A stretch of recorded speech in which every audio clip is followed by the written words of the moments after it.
আল্লাহ পাক যাদেরকে কবুল করেছেন, যারা আল্লাহ দরবারে মকবুল হয়েছেন, তারাই আজকে রজব মাসের প্রথম জুমআয় আল্লাহর ঘরে আগমন করার মতো সৌভাগ্যবান হবেন।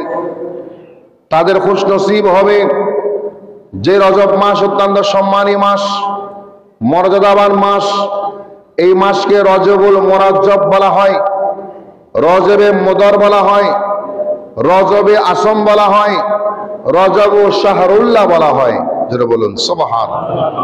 রজব শব্দের শাব্দিক অর্থ হচ্ছে সম্ভ্রান্ত, উন্নত, সম্মানী, মর্যাদাবান। আর এই রজব মাসকে এই নামে নামকরণ করা হয়েছে। এই রজব মাসকে যারা সম্মান করবে, মূল্যায়ন করবে, রজব মাসের প্রতিটি মুহূর্তকে যারা গুরুত্ব প্রদান করবে, দুনিয়াতে, কবরে, হাসরে তারা সম্মানী হবে, তারা মর্যাদাবান হবে, তারা সম্মানী হবে, আল্লাহ প্রদত্ত সম্মানে তারা আসীন হবেন। যেটা বলুন সুবহানাল্লাহ।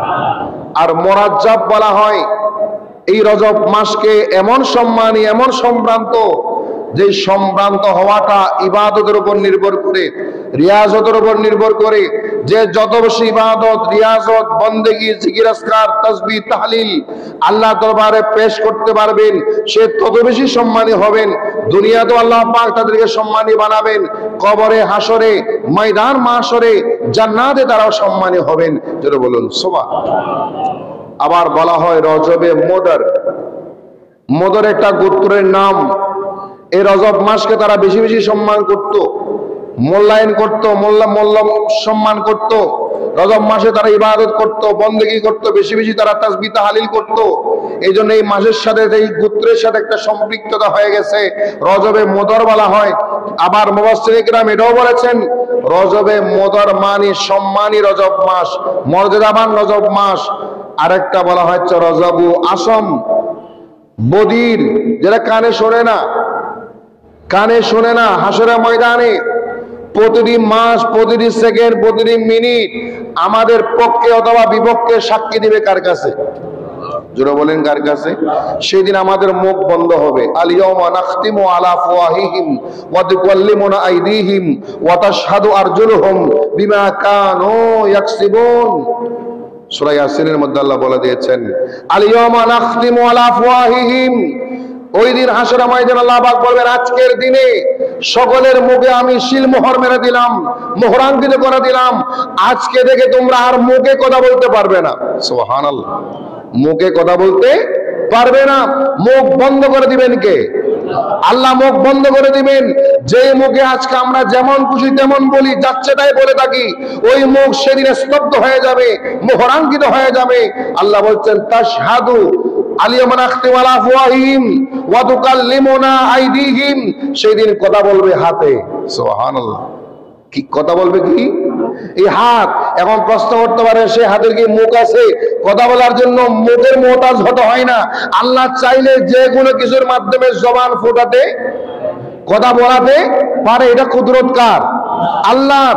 আমাদের বিশ্বাস করতে হবে জবানের প্রয়োজন হয় কথা বলতে, কিন্তু কিয়ামতের ময়দানে আল্লাহ পাক প্রমাণ করবেন মুখের মুহতাজ আল্লাহ নয়। আল্লাহ চাইলে এই মুখ ছাড়া হাত দিয়েও কথা বলাতে পারেন। সুবহানাল্লাহ। ওয়া তাশহাদু আরজুলুহুম। সেদিন আপনার আমার পা সাক্ষী দিবে, আপনার হাত সাক্ষী দিবে, অঙ্গ প্রত্যঙ্গ সাক্ষী দিবে। আপনার পক্ষ হতে পারে, বিপক্ষ হতে পারে। এই হাত সুন্দর রাখার জন্য, এই চেহারা সুন্দর রাখার জন্য, এই বডি সুন্দর রাখার জন্য, এই পাকে সুন্দর রাখার জন্য আমরা কত খরচ করেছি, কত স্নো বোর্ডারের ব্যবস্থা করেছি, কত সৌন্দর্যের ব্যবস্থা করেছি। আর এই সৌন্দর্যের ব্যবস্থা করা এই হাত পা সেই দিন যদি আমার কর্ম খারাপ হয়, আমার হাত দ্বারা যদি আমি অন্যায় কাজ করি, পা দ্বারা অন্যায় কাজ করি, জবান দ্বারা অন্যায় কাজ করি, কান দ্বারা অন্যায় কিছু শুনি, অঙ্গ প্রত্যঙ্গ দ্বারা পাপের কাজ করি, সেই দিন আমার আপনার হাত পা আমাদের পক্ষ অবলম্বন করবে, আমাদের পক্ষ অবলম্বন করবে না। সেদিন সত্য তারা প্রকাশ করবে। আজকে তারা বোবা, আজকে হাত কথা বলতে পারে না, পা কথা বলতে পারে না, কিন্তু না, এই হাত পায়ের সাথে যাই হচ্ছে, আপনি আমি যাই করি, সব কিছু দেখেন কে? জোরে বলেন কে? এই হাত দ্বারা যায় হচ্ছে, পা দ্বারা যায় হচ্ছে, চোখ দ্বারা যায় হচ্ছে, দুনিয়ার কোনো মানুষ জানে না, আপনি নিজে জানেন। আর এই হাত সেই দিন যখন জবান করবে, মুখ করবে, কথা বলতে শুরু করবে, দেখা যাবে আপনার আমার মনে নাই এমনও কথা তারা বলে দেবে, আপনার আমার খেয়াল নাই, ভুলে গেছিলাম, ওই কথাগুলো বলে দিবে। বান্দা বলবে আল্লাহর এগুলা হাত মিথ্যা বলতেছে, পা মিথ্যা বলতেছে। আল্লাহ বলবে হাত মিথ্যা বলে, পা মিথ্যা বলে, তাহলে ভিডিও দেখো। সেদিন আল্লাহ পাক আপনার আমার জন্ম থেকে মৃত্যু পর্যন্ত, বালেগ হওয়ার পর থেকে মৃত্যুর 1 সেকেন্ড আগ পর্যন্ত সমস্ত কৃতকর্মের ভিডিও ক্লিপ আপনাকে দেখাবে। সুবহানাল্লাহ। অস্বীকার করার কোনো সুযোগ থাকবে? বলল স্বীকার করার কোনো সুযোগ থাকবে? আর সেই দিন হাসরের ময়দানে রজব মাস দাঁড়িয়ে যাবে, আল্লাহ ইয়া রাব্বাল আলামিন, তোমার এই বান্দা আমি রজব মাসকে সম্মান করেছিল, আমি রজব মাসকে মূল্যায়ন করেছিল, বেশি বেশি ইবাদত করেছিল, কোরআন তেলাওয়াত করেছিল, সিয়াম সাধনা করেছিল, বেশি বেশি তাসবিহ তাহলিল করেছিল, আমি রজব মাস তার পক্ষে তোমার কাছে সুপারিশ করলাম। আল্লাহু আকবার। প্রশ্ন করা হবে, রজব তুমি কি তার কোনো পাপ কাজ দেখো নাই? তার মিথ্যা, অন্যায়, পাপাচার, গীবত, চুগলখড়ি, জুলুম, নির্যাতন দেখো নাই? সেদিন রজব বলবে আল্লাহ রে, আমি তো তার সমস্ত ভালো কাজগুলো শুনেছি, দেখেছি, তার কোনো খারাপ কাজ আমার নজরে পড়ে নাই, আমি বধির ছিলাম। সুবহানাল্লাহ। এই জন্য এই রজব মাসকে শাহরে আসম বলা হয়, শাহরুল আসম বলা হয়। যেটা বলুন সুবহানাল্লাহ। আবার হাদিসে পাকের মধ্যে রয়েছে, নবী ইরশাদ করলেন, এই রজব মাস, রজবু শাহরুল্লাহ, রজব মাস হচ্ছে আল্লাহর মাস। যেটা বলুন সুবহান। সব মাস আল্লাহর, কিন্তু রজব মাস হচ্ছে স্পেশাল। স্পেশাল করে কেন বললেন? এই রজব মাসের কারণে হাজার হাজার বান্দাকে আল্লাহ পাক বিনা হিসাবে জান্নাত দান করবেন, মাগফিরাত দান করবেন। আমরা বড় সৌভাগ্যবান, অন্তত সেই রজব মাস আমরা পেয়েছি, সেই রজব মাসকে আল্লাহ পাক আমাদের দিয়েছেন। আমরা এই রজব মাসে সুস্থ আছি, ভালো আছি, নামাজ পড়তে আসতে পেরেছি। আমার মতো, আপনার মতো হাজার হাজার লক্ষ লক্ষ মানুষ মেডিকেলে, ক্লিনিকে, হাসপাতালে, বাসায় অসুস্থ অবস্থায় শুয়ে আছে, মাইকের আওয়াজ শুনে মসজিদে আসতে পারে না, হাহাকার করে, চিন্তা পেরেশানি, সুস্থ হলে মসজিদে যেতাম, এমনও বান্দা আছে না নাই? জোরে বলেন আছে না নেই? আর তাদের চেয়ে আল্লাহ পাক আমাদেরকে কত ভালো রেখেছেন, কত সুস্থ রেখেছেন, শুকরিয়া কার কাছে? জোরে বলেন কার কাছে? এই জন্য রজব মাসের জন্য স্পেশাল আমল করতে হয়, স্পেশাল ইবাদত করতে হয়। মা উম্মে সালমা রাদিয়াল্লাহু তাআলা আনহা বর্ণনা করেন, আমি দেখেছি যখন শাবান মাস আগমন করত, নবীজি রমজান ছাড়া শাবান মাসে সবচেয়ে বেশি রোজা রাখতেন। সুবহানাল্লাহ। আবার মা আয়েশা সিদ্দিকা রাদিয়াল্লাহু তাআলা আনহা বলেন, তিনি ইরশাদ করলেন, নবীজি দেখতাম রজব মাস আসলে নবীজির ইবাদতের মাত্রা আগের তুলনায় বেড়ে যেত। সুবহানাল্লাহ। নামাজের মাত্রা বেড়ে যেত, সিয়াম সাধনা করতেন, রোজা রাখতেন, তাসবিহ তাহলিলের মাত্রা বেড়ে যেত, বন্দেগীর মাত্রা বেড়ে যেত। প্রশ্ন করা হলো, ইয়া রাসূলুল্লাহ ঘটনা কি? নবীজি বললেন, তোমরা কি জানো না রজব মাস শুরু হয়েছে, আল্লাহর মাস আরম্ভ হয়েছে? যেটা বলুন সুবহানাল্লাহ। অন্য হাদিসের মধ্যে বলা হয়েছে রজব মাস হচ্ছে বীজ বপন করার মাস। সুবহানাল্লাহ। বীজ বপন করার মাস। শাবান মাস হচ্ছে পানি সেচ দেওয়ার মাস। রমজান মাস হচ্ছে ফসল আদি উৎপাদন করার মাস। ওই বান্দা ক্ষতিগ্রস্ত হবে, ওই বান্দা লাভবান হবে না, ওই বান্দা সফল হবে না, কামিয়াব হবে না, যে রজব মাসে বীজ বপন করতে ব্যর্থ হয়, শাবান মাসে পানি সেচ দিতে ব্যর্থ হয়, রমজান মাসে সে ফসল আদি উৎপাদন করতে পারবে না। জোরে বলুন সুবহানাল্লাহ। আর জোরে বলেন সুবহানাল্লাহ। নবীজি ইরশাদ করলেন, রজব মাসে যারা একটা রোজা রাখলো, আল্লাহ পাক তাকে মৃত্যু, আল্লাহ পাক তাকে জান্নাতে যাওয়াটা সহজ করে দিবেন। আল্লাহু আকবার বলেন। জান্নাতে যাওয়া সহজ করে দিবেন, কবরের আযাব সহজ হয়ে যাবে, মুক্ত হয়ে যাবে, তাকে কবরের আযাবকে সহজ করার মতো তৌফিক দান করবেন এই রজব মাসে 3টা রোজা রাখলে। আল্লাহু আকবার। হযরত সালিম রাদিয়াল্লাহু তাআলা আনহু তিনি ইরশাদ করলেন, আমি একদিন নবীজির আওলাদ হযরত সাদিক রাদিয়াল্লাহু তাআলা আনহুর দরবারে গেলাম। সুবহানাল্লাহ। তিনি নবীজির আওলাদ সাদিক রাদিয়াল্লাহু আনহুর দরবারে গেলাম, ওনার সাথে কথাবার্তা বললাম, আলোচনা করলাম। তিনি হঠাৎ করে প্রশ্ন করলেন, তোমরা কি রোজা রেখেছো? রজব মাসের আজকে অর্ধেক চলে যাচ্ছে, তোমরা কি কখনো রোজা রেখেছো? আমরা সবাই বললাম, না, আমি একটা রোজাও রাখি নাই। তখন তিনি বললেন, এই রজব মাস যে কত ফজিলত, কত সম্মান, কত মর্তবা। রমজান মাসের পরে এই রজব মাসের সিয়াম রোজার ফজিলত কত বেশি, স্বাস্থ্যের জন্য কত লাভ, শরীরের জন্য কত উপকার, দুনিয়া আখিরাতের জন্য কত কল্যাণকর। যদি তোমরা বুঝতে, তাহলে তো এই রমজান মাসে তোমরা রোজা রাখাটা ছেড়ে দিতে না। সুবহানাল্লাহ। তখন সালিম রাদিয়াল্লাহু আনহু বলেন, হুজুর আমরা যদি এখন থেকে শুরু করি, এখনো তো রজব মাস শেষ হয়নি, এখনো সামনে আরো কিছুদিন বাকি আছে, এখন থেকে আমরা মাঝে মাঝে রোজা রাখা আরম্ভ করলে বা হবে। তখন তিনি বললেন, হ্যাঁ এখনো সময় আছে, এখনো যদি তোমরা সে আমল করো, এই রজব মাসে একটা রোজার বিনিময়ে আল্লাহ পাক তোমাদেরকে মৃত্যু যন্ত্রণা থেকে হেফাজত করবেন। সাকরাত, মৃত্যু যন্ত্রণা কত কঠিন, কত কঠিন, কত বাস্তবতা। নবী ইরশাদ করেছেন একটা হাদিসে, জীবন্ত জবে করা ছাড়া, মৃত বরণ করা ছাড়া, জীবন্ত একটা ছাগলের চামড়া ছিলে ফেললে যেমন কষ্ট হয়, জীবন্ত একটা মানুষের চামড়া ছিলে ফেললে, তুলে ফেললে যেমন কষ্ট হয়, এর চেয়ে 1000 গুণে বেশি কষ্ট মৃত্যুর যন্ত্রণা। সুবহানাল্লাহ। যন্ত্রণা কত কঠিন, এই মৃত্যুর কথা যারা স্মরণ করবে, মৃত্যু যন্ত্রণার কথা যারা মনে রাখবে, এই রজব মাসে একটা রোজার বিনিময়ে আল্লাহ পাক মৃত্যু যন্ত্রণা সহজ করে দিবে। এমন এমন মানুষের মৃত্যু হয় যাদের মৃত্যু যন্ত্রণাটা কেমন, সাকরাতটা কেমন বুঝতেও পারে না। আছে না নাই? আছে না নাই? এমনও মানুষ আছে সিজদায় গিয়েছেন, ওখানে মৃত্যু। আছে না? এমনও মানুষ আছে বিছানায় বসে আছেন, ওই অবস্থায় মৃত্যু। বিভিন্ন সময় এমনও মৃত্যু হয় যাদের সাকরাতটা কেমন অনেকে বুঝতে পারে না, 1 দিন 2 দিন 3 দিন 4 দিন লাগে না। আর এমনও মানুষ আছে 5 দিন 10 দিন 20 দিনও চলে যায়, সাকরাত চলে। কষ্ট কাকে বলে?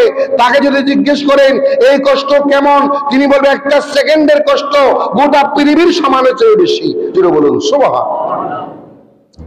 তখন হযরত সাদিক বললেন, যদি এই রজব মাসের 2টা রোজা তোমরা রাখো, তাহলে ফুলসেরাত পার হওয়ার জন্য সহজ হয়ে যাবে। ফুলসেরাত পার হওয়াটা কি হয়ে যাবে? সহজ হয়ে যাবে। তখন তিনি বললেন, 3টা রোজা যদি তোমরা রাখতে পারো, এই 3টা রোজার বিনিময়ে আল্লাহ পাক তোমাদেরকে জাহান্নামের মুক্তি, জান্নাতে যাওয়ার প্রবেশপত্র প্রদান করবে। আল্লাহু আকবার। তাহলে এই হাদিসে পাকের মাধ্যমে আমরা প্রমাণ পাই, রজব মাসে নফল রোজা রাখলে সওয়াব আছে না নাই, উপকার আছে না নাই। আমরা ইনশাআল্লাহ চেষ্টা করব যে কোনো দিন এগুলো ধারাবাহিক রাখতে হবে, কোনো কথা নাই। ধারাবাহিক নাই, আপনি যখন সময় পান, যখনই ভালো লাগে, যেই দিন পছন্দ হয় আপনি রাখেন। এই রজব মাসের রোজার মাধ্যমে বীজ বপন হবে, রমজান করিমের প্রস্তুতিও হয়ে যাবে। রমজান করিমের প্রস্তুতিও হয়ে যাবে। যেটা বলুন সুবহানাল্লাহ। নবীজির সাহাবা হযরত আনাস ইবনে মালিক বলেন, আমরা একদিন নবীজির সাথে শহরে ছিলাম, হঠাৎ দেখতেছিলাম কয়েকটা কবরস্থান। নবীজি দাঁড়িয়ে গেলেন, দাঁড়িয়ে বললেন, সাহাবায়ে কেরাম তোমরা কি জানো এই কবরে আযাব হচ্ছে, কঠিন আযাব হচ্ছে। তারা যদি রজব মাসে মাঝে মাঝে কয়েকটা রোজা রাখতো, আল্লাহু আকবার, রজব মাসে কয়েকটা রোজা রাখতো, তারা যদি রজব মাসকে সম্মান করত, আজকে কবরে আযাব থেকে আল্লাহ পাক তাদেরকে মুক্তি দান করতেন, নাজাত দান করতেন। তখন নবীজি 100 বার সূরা ইখলাস পড়েছেন, দোয়া করেছেন, সাহাবায়ে কেরামকে পড়তে বলেছেন, দোয়া মোনাজাত করেছেন এবং তাদের মাগফিরাতের জন্য দোয়া করেছেন। আল্লাহ পাক নবীজির দোয়ার উসিলাই, সাহাবায়ে কেরামের দোয়ার উসিলাই তাদেরকে কবরের আযাব থেকে মুক্তি দান করেছেন। জোরে বলুন সুবহানাল্লাহ। সুতরাং এই রজব মাস হচ্ছে আমাদের ইবাদত করার জন্য, বন্দেগী করার জন্য, রিয়াজত করার জন্য, তাসবিহ তাহলিল করার জন্য, ভালো ভালো আমল করার জন্য, বেশি বেশি করে আগের চেয়ে একটু তুলনা বাড়িয়ে দেওয়ার জন্য বড় একটা সুযোগ। আল্লাহ পাক আমাদের কবুল করুক, আমিন। আর যদি বলি আমিন। আল্লাহুম্মা সাল্লি আলা মাওলানা মুহাম্মাদ ওয়া আলা সাইয়্যিদিনা ইয়া রাসূলুল্লাহ হাবিবে খালিকে কে তা তুই বরগজিদা জালালে পাক বে হাম তা তুই আল্লাহুম্মা সাল্লি আলা লানা মুহাম্মাদ ওয়া আলা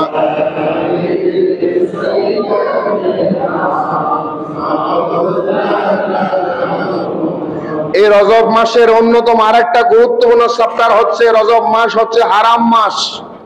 নবী ইরশাদ করলেন, বুখারী শরীফের মধ্যে হাদিস কেন রয়েছে, নবীজি ঘোষণা করেছেন 4টি হারাম মাস রয়েছে। কয়টি? 4টি হারাম মাস রয়েছে, যুলকাদা, যুলহজ্জা, আল মুহাররম এবং রজব। কয়টা হলো? যুলকাদা, যুলহজ্জা, মুহাররম, রজব। এই 4টি মাস হারাম মাস ঘোষণা করেছেন কে? এই 4 মাসে মারামারি নিষিদ্ধ ছিল, হত্যা বন্ধ ছিল, ঝগড়া ফাসাদ বন্ধ ছিল, গোনাগুনি বন্ধ ছিল। এমনকি তৎকালীন আরবের আইয়ামে জাহেলিয়ত সহ আরো আগের মানুষ তো ইসলাম প্রকাশের আগেও এই রজব মাসকে তারা সম্মান করত, মর্তবা করত। গোনাগুনি বন্ধ ছিল, মানব হত্যা বন্ধ ছিল, মানুষের মধ্যে শান্তি বিরাজ করত। রজব আসলে সবাই ঘরে প্রবেশ করত।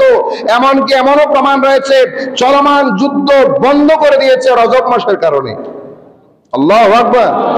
চলমান মারামারি যুদ্ধ রজব মাস প্রবেশ করেছে, সাথে সাথে বন্ধ করে দিয়েছেন রজবের সম্মানে। কারণ এই রজব মাসকে হারাম মাস বলা হয়েছে।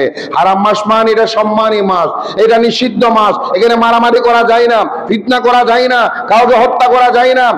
আর তৎকালীন সময়ে তারা রজব মাসকে সম্মান করে মারামারি হানাহানি বন্ধ করত।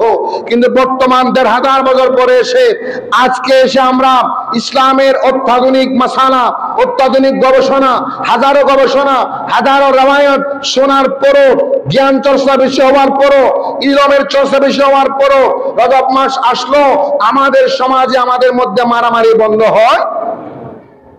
ঠিক কিনা? মারামারি বন্ধ হয় না, মানব হত্যা বন্ধ হয় না, সন্ত্রাসী বন্ধ হয় না, রাহাজানি বন্ধ হয় না, খুনাখুনি বন্ধ হয় না, হত্যা বন্ধ হয় না, বিভিন্ন প্রকারের হারাম কাজে জড়িত হওয়া বন্ধ হয় না।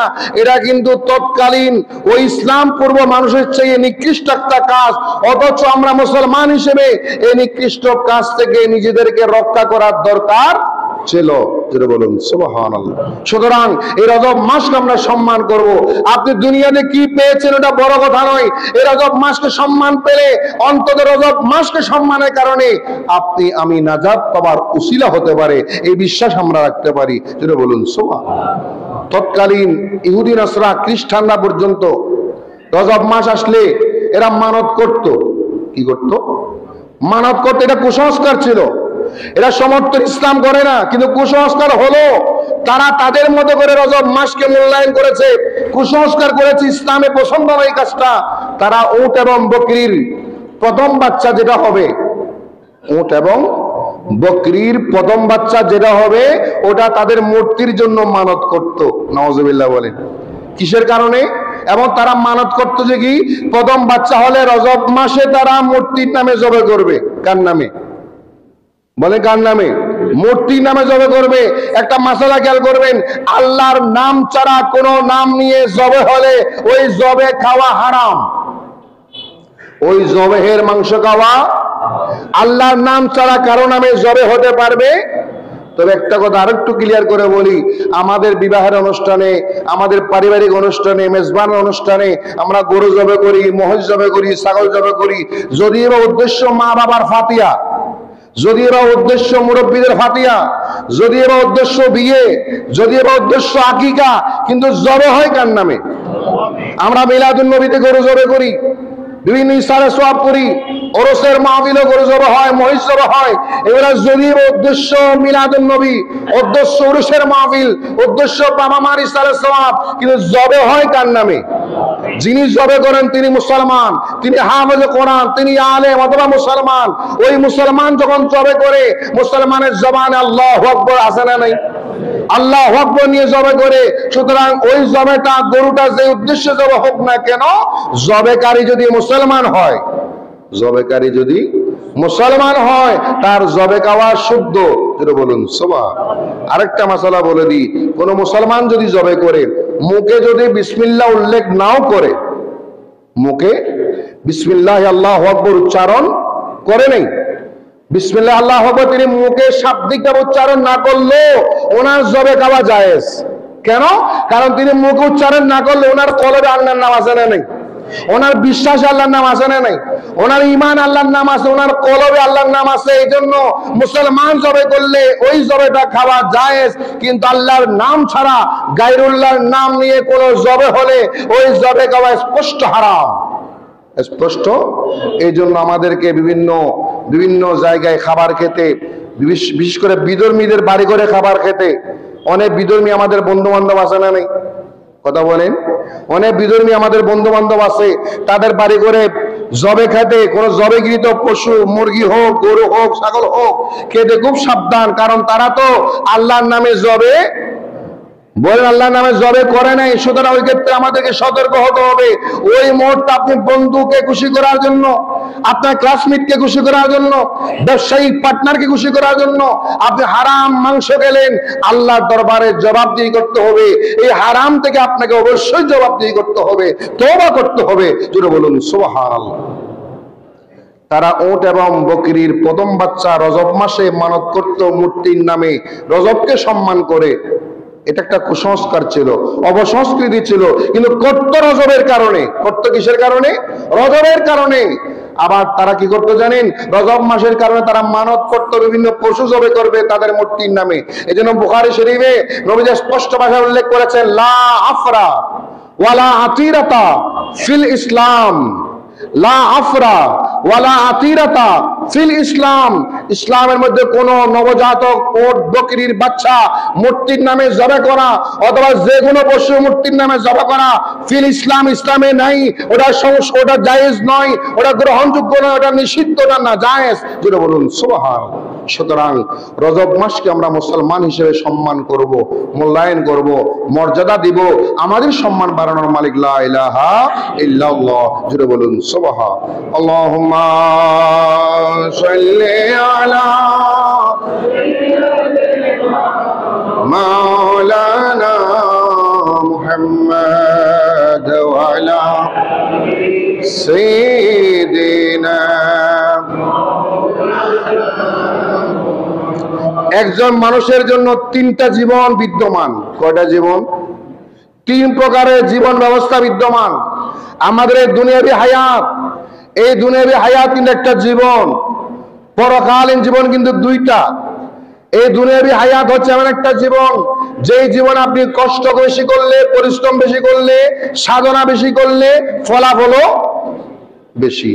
যত বেশি পরিশ্রম করবেন, যত বেশি কষ্ট করবেন, সাধনা করবেন, তত বেশি ফলাফল দিবেন কে?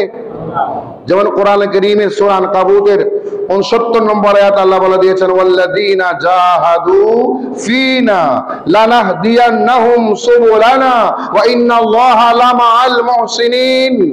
এটা বলুন সুবহানাল্লাহ। রব্বুল ইরশাদ করলেন, আল্লাযীনা, যে সমস্ত বান্দারা জাহাদু পরিশ্রম করেন, কষ্ট করেন, ফি সাবিলিনা জাহাদু ফিনা, আমার রাস্তায়, আমার পথে, সত্যের পথে ভালো কাজে পরিশ্রম করেন, ভালো কাজে চেষ্টা করেন, কষ্ট করেন, রাত দিন তারা কষ্ট করে পরিশ্রম করে, যার যার পরিশ্রম মোতাবেক আমি আল্লাহ লানাহদিয়ান্নাহুম সুবুলানা, আমি তাদের জন্য অনেক অনেক রাস্তা, অনেক অনেক পথ আমি তাদের জন্য ওপেন করে দিই, খুলে দিই। যেটা বলুন সুবহানাল্লাহ। আমার রাস্তা কষ্ট করেছে, পরিশ্রম করেছে। এখন কষ্টটা কেমন? কষ্টটা হচ্ছে আপনি ইবাদতে কষ্ট করেছেন, নামাজ পড়তে কষ্ট করেছেন, বেশি বেশি তাহাজ্জুদ পড়েছেন, রিয়াজত করেছেন, কোরআন তেলাওয়াত করেছেন, দরুদ পড়েছেন, তাসবিহ তাহলিল করেছেন, আগের চেয়েও দান করেছেন, সদকা করেছেন, ভালো চিন্তা করেছেন, ভালো আমল করেছেন, সৎ চিন্তা করেছেন, সৎ পরামর্শ দিয়েছেন। কাউকে আপনি মিথ্যা পরামর্শ দেন নাই, অন্যকে ক্ষতি সাধন করার জন্য পরামর্শ দেন নাই, মানব কল্যাণে কাজ করেছেন, ধর্মের কল্যাণে কাজ করেছেন, ইসলামের জন্য কাজ করেছেন, ভালো পথে আমল করেছেন। আল্লাহ বললেন, বান্দা লানাহদিয়ান্নাহুম সুবুলানা, আমি আল্লাহ তাদের জন্য অনেক অনেক রাস্তা ওপেন করে দিই, বের করে দিই। একটা দুইটা রাস্তা নয়, সুবুলানা বহু বছর বলা হয়েছে। সুবুলানা মানে বহু বছর। কত রাস্তা? বান্দার জন্য যত রাস্তার প্রয়োজন, আপনার সেই বান্দার হায়াতের প্রয়োজন, বান্দার নিয়ামতের প্রয়োজন, বরকতের প্রয়োজন, শারীরিক শক্তির প্রয়োজন, ছেলে সন্তানের প্রয়োজন, পারিবারিক শান্তির প্রয়োজন, আরো যত প্রয়োজন আছে সব প্রয়োজনের জন্য রাস্তা উন্মুক্ত করে দিবেন কে? জোরে বলেন কে? আল্লাহ বলছেন বান্দা আমি উন্মুক্ত করে দিব, শর্ত হচ্ছে কষ্ট করতে হবে, পরিশ্রম করতে হবে, কষ্ট করতে হবে, চেষ্টা করতে হবে। যদি করো আল্লাহ বলছেন ওয়া ইন্নাল্লাহা লামাআল মুহসিনিন, নিশ্চয়ই আল্লাহ পাক সে সৎকর্মশীল বান্দাদের সাথে আছেন। জোরে বলুন সুবহান। এই আয়াতে পাক যদি আমরা গবেষণা করি, সময় সংক্ষিপ্ত আকারে কথা বললে পরিশ্রম করার কথা বলা হয়েছে, সরাসরি বলা হয়েছে জিহাদ। জিহাদ শব্দের অর্থ আমরা অনেকে মনে করি জিহাদ মানে মারামারি করা, জিহাদ মানে মানুষ খুন করা। না, জিহাদের অনেক অর্থ। একটা জিহাদ হচ্ছে জিহাদ ফি সাবিলিল্লাহ, আল্লাহর রাস্তায় জিহাদ করা, অমুসলিমের সাথে, কাফিরের সাথে, বেঈমানের সাথে ইসলামের কারণে কোনো যুদ্ধ হলে ওটার নাম হচ্ছে ইসলামী জিহাদ। সুবহানাল্লাহ বলেন। ওটার নাম কি? ইসলামী জিহাদ। আর আরেকটা জিহাদ হচ্ছে নফসের সাথে জিহাদ। কার সাথে? নফসের সাথে জিহাদ করা। আপনার নফস বলেছে আজকে শীত বেশি, ফজরের নামাজ পড়িও না, কজা করিও, 10টা বাজে পড়ি, আগে ঘুমাও। নফস আপনাকে নিয়ন্ত্রণ করার চেষ্টা করেছে, আপনি ওই মুহূর্তে নফসকে দমিয়ে রেখে ফজরের নামাজটা পড়ে ফেললেন, তাহলে আপনি নফসের সাথে জিহাদি কে হলেন? সফল। নফসের সাথে জিহাদি কে হলেন? সফল। এভাবে করে আপনাকে জিহাদ মানে প্রচেষ্টা করা। ইবাদতে কষ্ট আছে না নাই? যত বেশি নফল ইবাদত করবেন কষ্ট আছে না নাই? পরিশ্রম আছে, কষ্ট আছে, ত্যাগ আছে। ওই কষ্ট, পরিশ্রম, ত্যাগ যারা যত বেশি করতে পারবে আল্লাহ বলেছেন আমি তাদের জন্য রহমতের দরজা, বরকতের দরজা, নিয়ামতের দরজা, মাগফিরাতের দরজা, রিজিকের দরজা, তার যা যা প্রয়োজন আমি আল্লাহ সব উন্মুক্ত করে দেব। আর জোরে বলেন সুবহানাল্লাহ। এই আয়াতের মাতাহাত যদি আমরা আলোচনা করি, মানব জীবনের প্রথম জীবন হচ্ছে দুনিয়াবী জীবন। কোন জীবন? জোরে বলেন। দুনিয়াবী জীবনের মধ্যে কষ্টও আছে, আরামও আছে না নেই? দুনিয়াবী জীবন আপনি চাইলে কষ্ট করতে পারেন, আরামও করতে পারেন। আপনি চাইলে একেবারে আরামায়েশে জীবন যাপন করতে পারেন, আবার পরিশ্রমও করতে পারেন। এখতিয়ার কার? আপনার। আপনাকে আল্লাহ এখতিয়ার দিয়েছেন, চাইলে তুমি কষ্ট করো, আর চাইলে তুমি অলসতা দেখাও, ইচ্ছা মতো চলো। ইচ্ছাধীন আপনাকে এখতিয়ার দিয়েছেন, চাইলে তুমি ভালো কাজ করো, না চাইলে না করো, কিন্তু ভালো কাজ করলে জান্নাত আছে বলেছেন কে? আবার খারাপ কাজ করলে জাহান্নাম আছে, তাও বলেছেন কে? তাহলে দুনিয়াবী জীবন হচ্ছে আপনার এখানে, দুনিয়াবী জীবনের মধ্যে কষ্ট যেভাবে আছে, পরিশ্রম যেভাবে আছে, আরামও দুনিয়ার কষ্টের উপর নির্ভর করে, দুনিয়ার ইবাদতের উপর নির্ভর করে, দুনিয়ার রিয়াজতের উপর নির্ভর করে আরো দুইটা জীবন আমাদের সামনে, ভবিষ্যৎকালীন জীবন আমাদের সামনে রয়েছে। একটা হচ্ছে জান্নাতি জীবন, আর একটা হচ্ছে জাহান্নামী জীবন। কয়টা? জোরে বলেন। এই জান্নাতি জীবন নির্ভর করে দুনিয়ার জীবনের উপর, জাহান্নামী জীবন নির্ভর করে দুনিয়ার জীবনের উপর। মৃত্যুর পরে চাইলে আপনি আমল করতে পারবেন না? পারবেন। মৃত্যুর পরে কি হজ করতে পারবেন? মৃত্যুর পরে যাকাত দিতে পারবেন? মৃত্যুর পরে রোজা রাখতে পারবেন না? তাহলে আমার আপনার জান্নাতে যাওয়ার পথ, জাহান্নামে যাওয়ার পথ, ওই দুটোটাই পথ আমাদেরকে নির্ধারণ করতে হবে। কোথায়? দুনিয়াবী জীবনে, এই ইহকালীন জীবনে। দুনিয়াবী জীবন আপনার কারো 70, কারো 80, কারো 90, কারো 100, কারো 10, কারো 20 দিয়েছেন কে? এখানে আমাদের কোনো হাত, আমাদের কোনো এখতিয়ার, যেহেতু আমাদের কোনো হাত নাই, কখন মরবো জানি না, এই জন্য প্রতিটি সেকেন্ড আমাদের প্রস্তুত থাকতে হয়। আল্লাহু আকবার। প্রতিটি মুহূর্ত আমাদের প্রস্তুত থাকতে হয় মৃত্যুর জন্য, যে আমি রেডি, আমি প্রস্তুত, আজরাইল আসলেও আমি রেডি, না আসলেও আমি রেডি, আমি একদম প্রস্তুত মৃত্যুর জন্য। ও মৃত্যু মানি কষ্ট নয়, মৃত্যু মানি মুমিনের জন্য একটা অভিবাদন, একটা তোহফা, একটা গিফট, আল্লাহর সাথে দিদার করার উসিলা। মৃত্যু মানে একটা ব্রিজ। একটা কি? ব্রিজ। এই পার থেকে ওই পার যাবেন, নদীর এই পার থেকে ওই পার যেতে হলে একটা কি লাগে? ব্রিজ লাগে। মৃত্যু হচ্ছে একটা ব্রিজ মাত্র, এটা হাদিসে পাকের ভাষা। মৃত্যু হচ্ছে একটা ব্রিজ। দুনিয়ার জীবন থেকে পরকালীন জীবন আপনি ব্রিজে হাঁটে হাঁটে চলে যাবেন। ওই যাওয়ার মাধ্যমটা হচ্ছে মওত। কিছুক্ষণ চোখ বন্ধ থাকবে, রুটা নিয়ে নেবেন, আবার দাফন করে দিল, খবর দিয়ে দিল, দাফন হয়ে গেল, রুটা আবার ফেরত দিয়ে দিবেন, বাস আপনি পরকালে চলে গেলেন। সুবহানাল্লাহ বলেন। পরকালে চলে গেলেন। এই দুনিয়াবী জীবন হচ্ছে আপনার পরকালীন জীবন নিশ্চিত করার জন্য। পরকালীন জীবনের জান্নাতও আছে। জান্নাত হচ্ছে অনাবিল শান্তি। সুবহানাল্লাহ।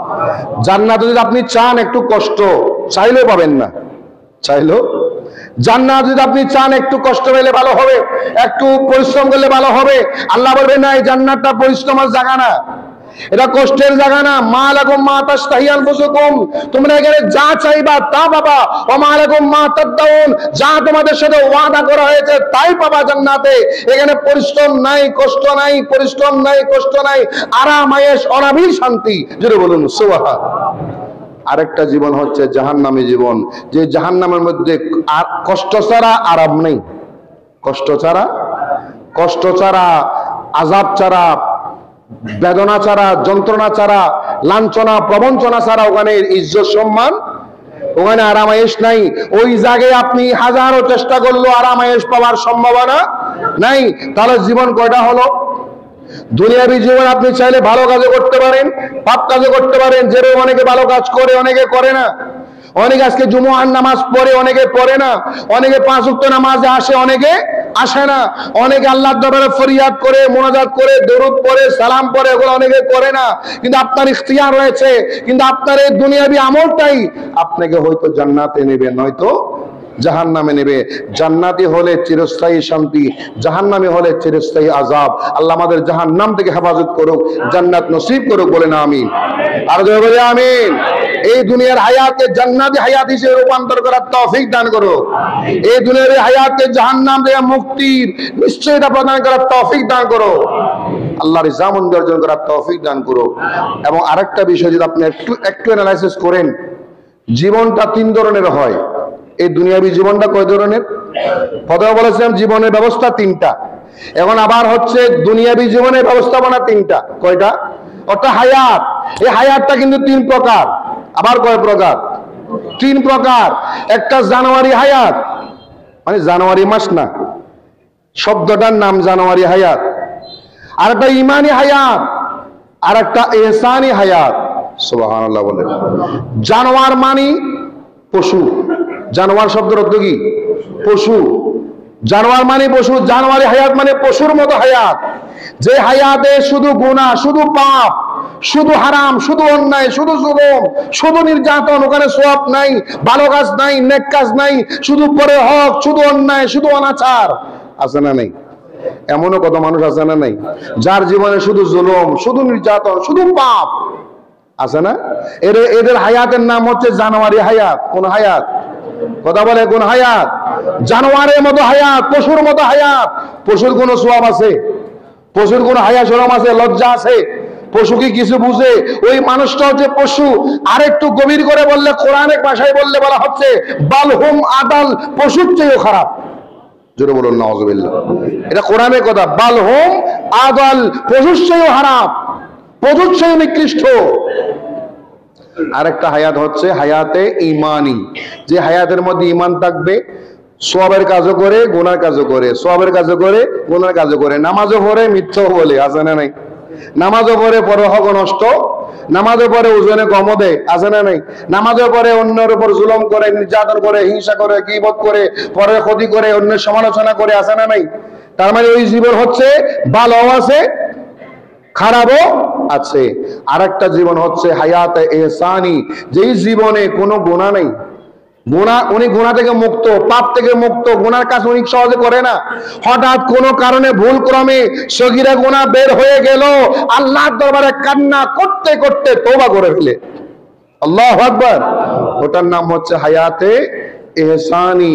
অর্থাৎ এগুলো হচ্ছে সাহাবায়ে কেরামের হায়াত, আম্বিয়ায়ে কেরামের হায়াত, আউলিয়ায়ে কেরামের হায়াত, বড় বড় নেককার পরহেজগার আল্লাহ ওয়ালা বান্দাদের হায়াত। যারা কোনো কারণে ভুলের ক্রমে যদি ভুল একটা সগীরা গুনাহ করে ফেলে, সারা রাত বছরের পর বছর কান্না করে। সুবহানাল্লাহ বলে। সাররি সাকাতি রাহমাতুল্লাহ আলাইহি, যিনি শুধুমাত্র অন্য একটা দোকান জ্বলে গিয়েছিল, ওনারও দোকান ছিল, ওই বাজারে ওনার দোকানটা জ্বলে নাই। ওনার দোকানটা না জ্বলার কারণে তিনি আলহামদুলিল্লাহ বলেছেন। সবার দোকান জ্বলে গিয়েছে, ওনার দোকানটা জ্বলে নাই, এই জন্য তিনি আলহামদুলিল্লাহ বলেছেন।